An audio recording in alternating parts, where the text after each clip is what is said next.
kabla nimalize, yule kijana ambaye aliuawa juzi anaitwa Ojwang, Albert Ojwang. Albert Ojwang amekufa katika mikono ya serikali. Maana walimtoa nyumbani kwa wazazi wake na kwa bibi yake alikuwa mtu hai. Lakini amefika kule anarudishwa nyumbani akiwa amekufa. Sababu ni kwamba alikuwa ameandika some post kwa social media with senior government officials. Again, freedom of expression. Now what I want to say here ni hiki. Mimi nimekuwa kwa serikali. Na mara nyingi watu wanataka kukupunish but they've got no evidence. So what they do, watakuwa kule korokoroni alafu wakuitia watu. Wanasema they are fellow suspects. They bring you wale watu ambao wanaitwa hardcore criminals. Alafu mnafungiwa pale ndani the whole night. I'm not saying that's what happened to Ojwang. But wakati nilikuwa county commissioner kule Narok, kulikuwa na mjumbe mmoja wa Emurua Dikir. Bado ni mjumbe anaitwa Johana Ngeno. Mimi nikajaribu kuambia wa jamaa, patia mheshimiwa free bond ama cash bail, asilala hapa aende, kama utamhitaji atakuja. Jamaa akakataa. Akasema hii mikono iko kwa hii mambo iko mikono ya wakubwa. So kufikia saa 1 jioni na nusu giza, mimi naambiwa na askari mmoja hapa ati kwamba ati kuna watu wameletwa usiku wanataka kufungwa pamoja na huyu mheshimiwa na wamfanyia mambo mabaya sana. They were going to sodomize him. Wameleta jamaa ati anafika pale anaambia mheshimiwa ati mbona ananuka kama mwanamke usiku. So mimi I called that CCIO nikamwambia CCIO, this is the report I have gotten. We are the people who are in charge here. Kama ni haya maneno mtaka kufanyia mheshimiwa, I'm going to call a press conference hii and I'm going to expose you. Now, huyo Ojwang kama hangekufa, his story will have remained untold. Maana angefanywa mambo mabaya, hiyo vituko yote afanyiwe, ikifika asubuhi anawekwa kwa gari na anaambiwa ukienda kuongea tena muandike tena, we are not going to kill you. Ojwang angeenda nyumbani, hagewahi kuongea tena, angenyamaza. These things are happening on the watch of government. Ladies and gentlemen, just as I told you that the CCTVs that were released by Mbagathi Hospital Administration was going to lead us to unearth more secrets that were hidden to Kenyans. And today, the first suspect, Police Constable James Mukhwana, has revealed the top secret that led to the death of Albert Ojwang, just as it is being reported by the Citizen TV and other media houses. But kindly listen to this news from Citizen TV. Usiku ambao mwanablogu na mwalimu Albert Ojwang alifariki akiwa kizuizini katika kituo cha Central hapa Nairobi. Katika taarifa yake ya kushtua iliyotolewa kwa wachunguzi wa mamlaka ya kuchunguza utendakazi wa polisi ya IPOA, James Mukhwana, ambaye kwa sasa anazuiliwa, anamlaumu moja kwa moja mkuu wa kituo cha Central OCS Samson Talam kwa kumpa maagizo ya kumwadhibu Ojwang, akidai maagizo hayo yalitoka kwa naibu inspekta mkuu wa polisi Eliud Lagat. Hii ni licha ya OCS Talam kujitenga hadharani na tuhuma hizo za mauaji. Katika maelezo yake, Mukhwana anasema aliitwa ofisini kwa Talam na naibu wake Samuel Ng'ang'a wakati wa zamu yake na kupewa maagizo, akielezwa kuwa nikimnukuu, kuna maelekezo kutoka kwa DIG Lagat kuna mshukiwa analetwa na DCI saa 2 usiku, utaambia mahabusu wamshughulikie kidogo. Alipouliza itakuwaje mambo yakiharibika, alielezwa asitie shaka kwani yeye ni afisa wa cheo cha chini na hana budi kutii. Ukikataa unaweza kujipata matatani.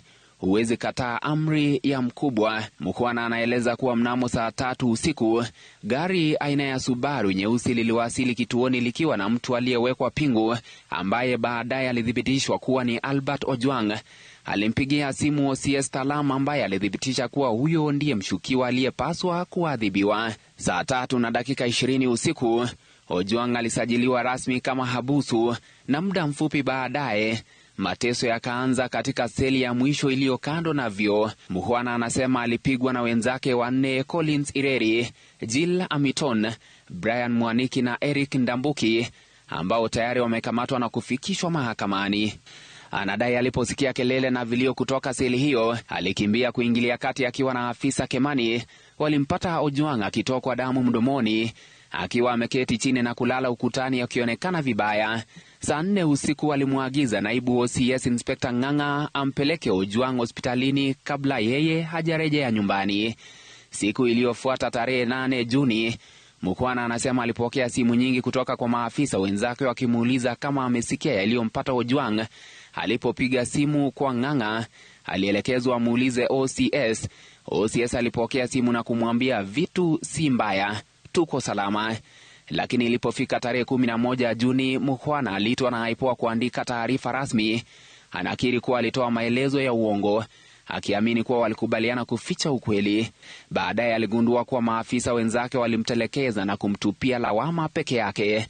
Tarehe 12 Juni, akiwa amesumbuliwa na dhamira, alirudi kwa hiari katika ofisi za IPOA na kuomba kuandika upya taarifa. Mara moja alikamatwa na kupelekwa katika kituo cha polisi cha Capitol Hill, ambako alikiri ukweli wote. Katika hitimisho lake, Mukhwana anasema Ojwang hakuwa anafaa kuuawa, ilikuwa ni kumwadhibu. Agizo kutoka kwa OCS Talam, ambaye pia alipokea agizo kutoka kwa DIG Lagat. Pole kwa familia, Mungu awafariji. Wameandikisha taarifa katika kituo cha polisi cha Capitol Hill.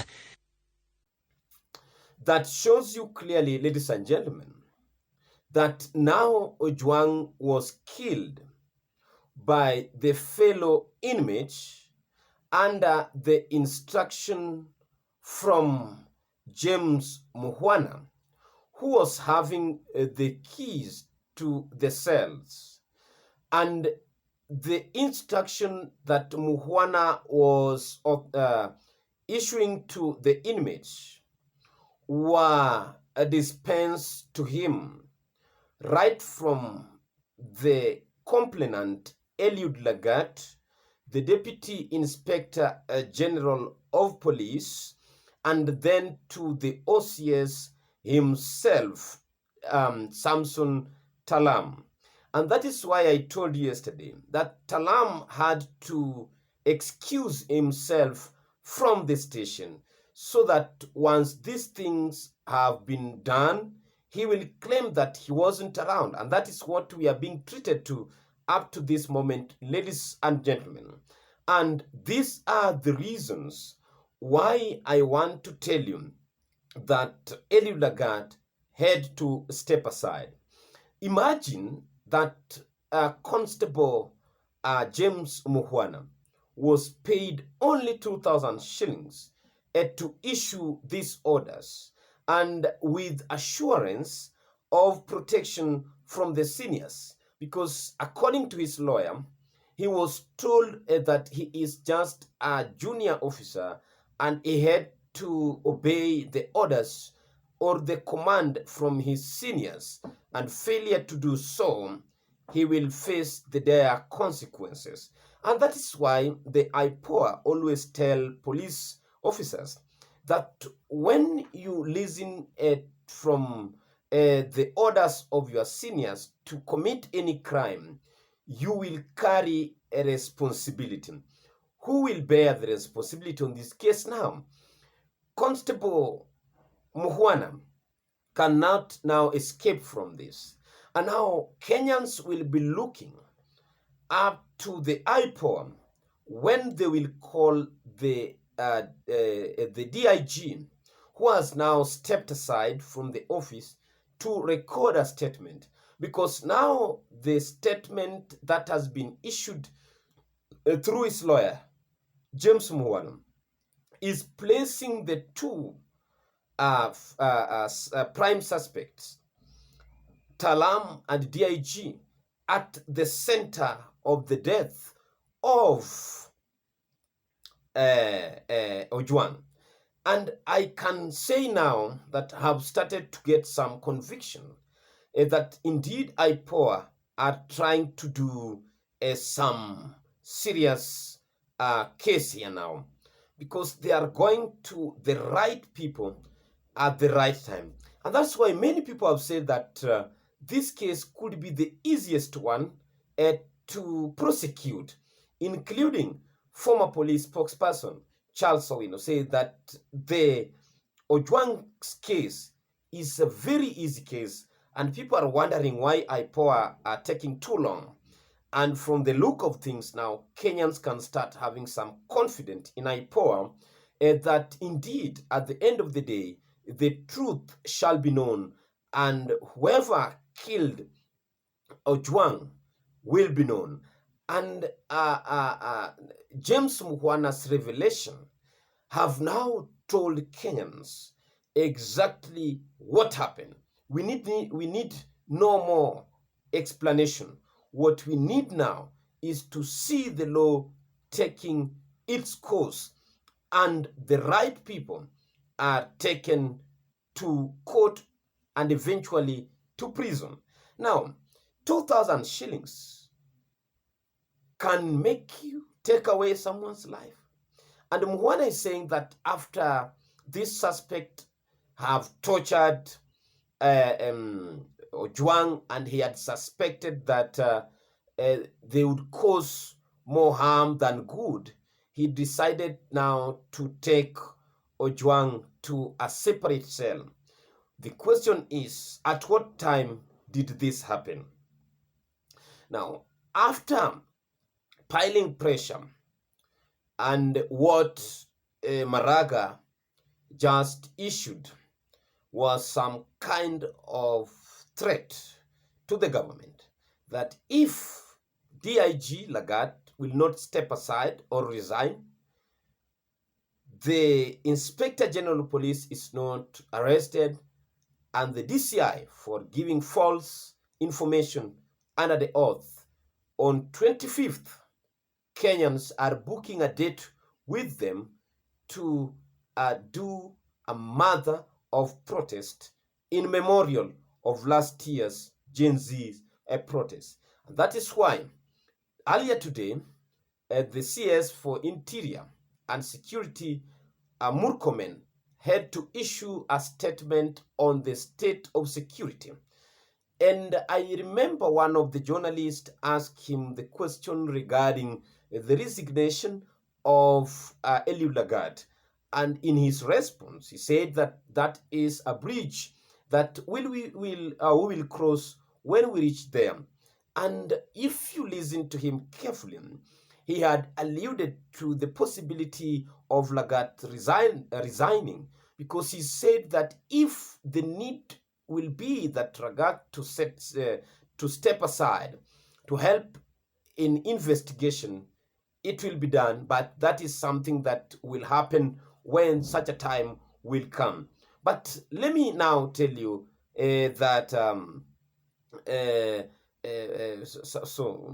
George Natembeya's statement regarding how police behaves and how criminals are being punished at the police self could have given more light into what leads to Ojwang's death.